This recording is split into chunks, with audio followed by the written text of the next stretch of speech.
So guys, for today's video, ayan, gumawa ako ng video nito kaso walang sample, pinakita ko lang. But for now po, ipapakita ko na lang siya na naka-on. So, ayan. May magre-react na naman, magsuso ako. Ang dami ko kasing so, hindi ko maano. Ano ba dapat? Okay. So, ito yung bagong DK65. Ayan, kung makikita niyo po, dilaw na po siya.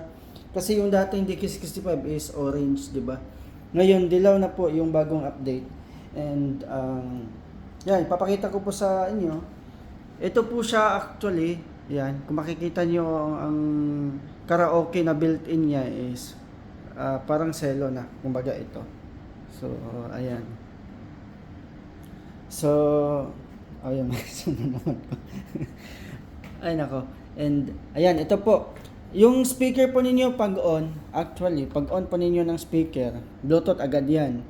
So, mawawala yung built-in karaoke.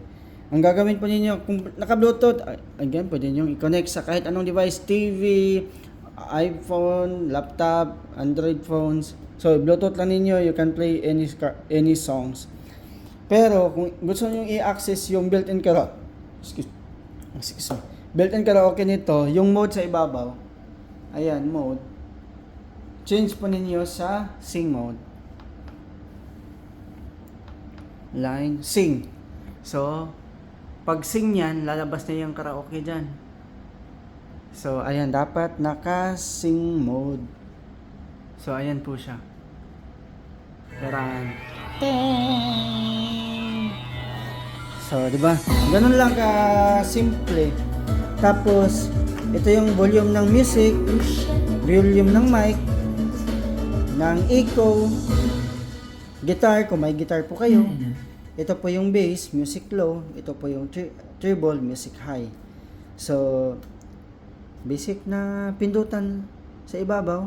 So, ganito lang po siya. So, dapat naka-sing mode. Then, you can use the remote control.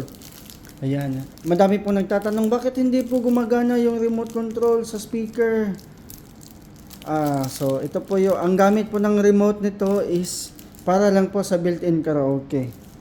So, pwede nyo po siyang gamitin pag select ng number, pag enter, pag play. So, ito po yung gamit niya sa remote.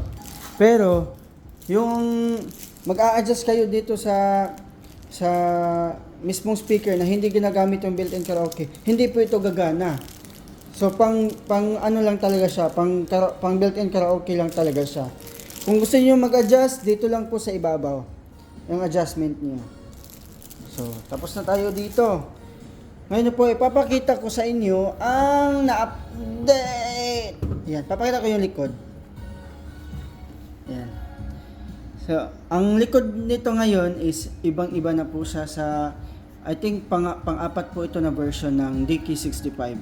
So, yung previous po, yung bago pa lang, na nawala na. Ang meron lang is aux in at saka ERC in. Wala pa siyang HDMI out for karaoke.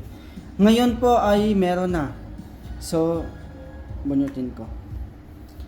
Ang video out niya for karaoke is dalawa na po siya. May EV, which is may kasamang cable, yung may red, yellow, and white. Tapos HDMI. Pwede kayong gumamit ng HDMI, walang kasamang cable, pero any HDMI cable you can use po.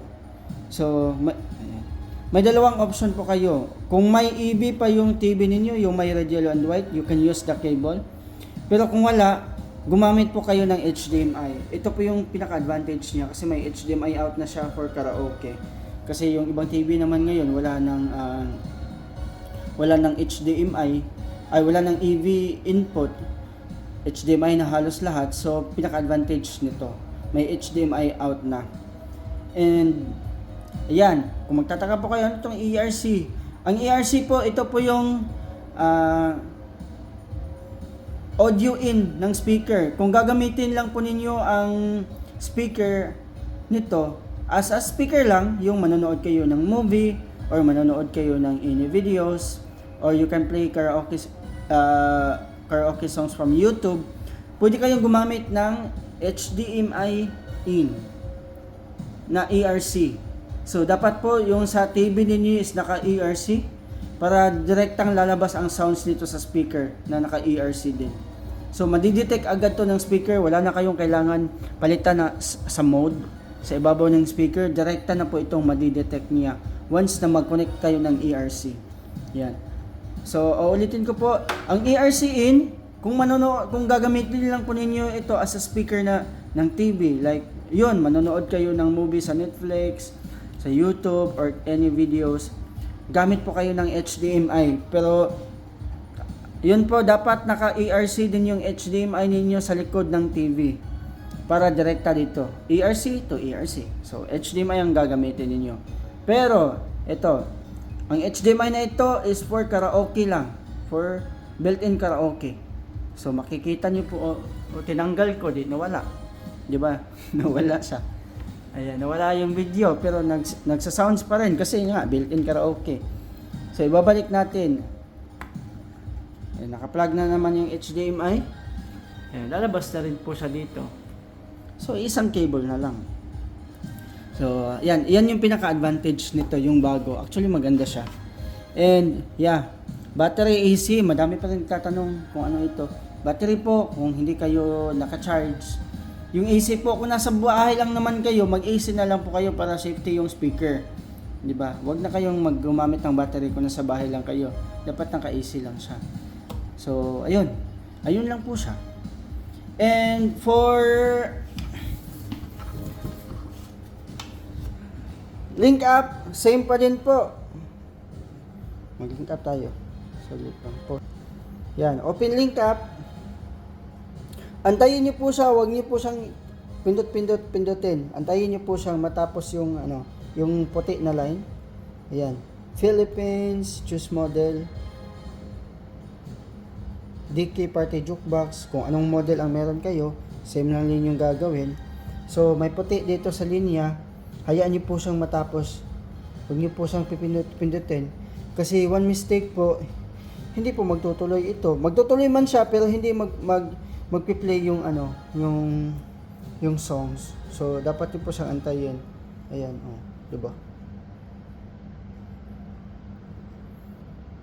Ayan, naglo-loading na siya. Antayin niyo po siya. Huwag niyo po siyang pipindutin. Huwag niyo po siyang i-pressure. Diba kasi ito yung DK88, wala na po siyang songbook na kasama na hard copy. So digital na po siya. Da-download na lang po ninyo. Libre naman po ito. Walang bayad. So one time login lang. Tapos kung wala kayong internet, you can still use po ang Platinum Link app. Ito yung pinakamaganda. Kahit nasa labas kayo, wala kayong internet, pwede kayong mag-karaoke. So, antayin lang ninyo, huwag niyo po siyang pipindot-pindutin. Maglo-loading lang po siya. And ayan, natapos na yung loading niya. Ito yung lalabas. Next. Yan, makikita naman po niyo dito, hindi pa siya connected. So, may tatlong guhit dito sa ibabaw. Connect player. Wi-Fi setting. So, open nyo po yung Wi-Fi ninyo. Makikita naman po niyo dito si Party Joke. Party Joke. Connect.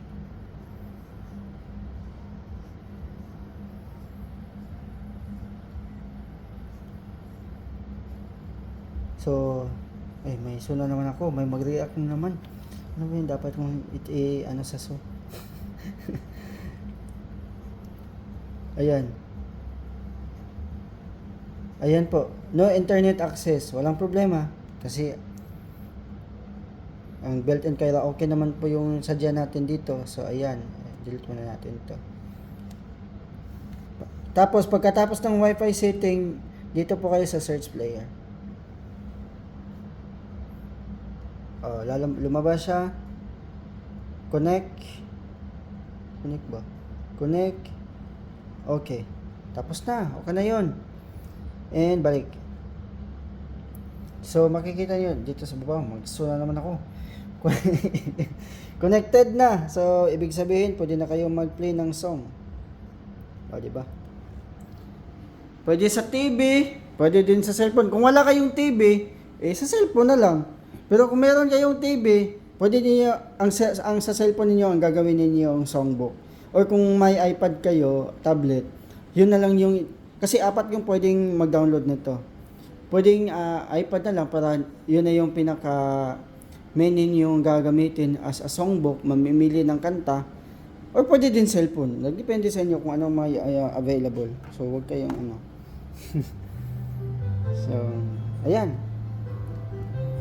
So, ganun lang yung pang proseso sa link up at saka sa function ng speaker na bago. So, ayan. Di ba maganda na po siya ngayon? Yung nagsasabi last time na pangit to. Actually, pangit to before yung ano, yung quality ng video sa DK65. Oo nga naman. Pero ngayon, na-improve na po siya, di ba? So, ayan. So, guys, sana nakatulong. Ayan, sa mga ano dyan. Ito na po siya. O, di ba? Okay guys, maraming salamat. Thank you so much and God bless. Happy holiday. Bye-bye. Merry Christmas.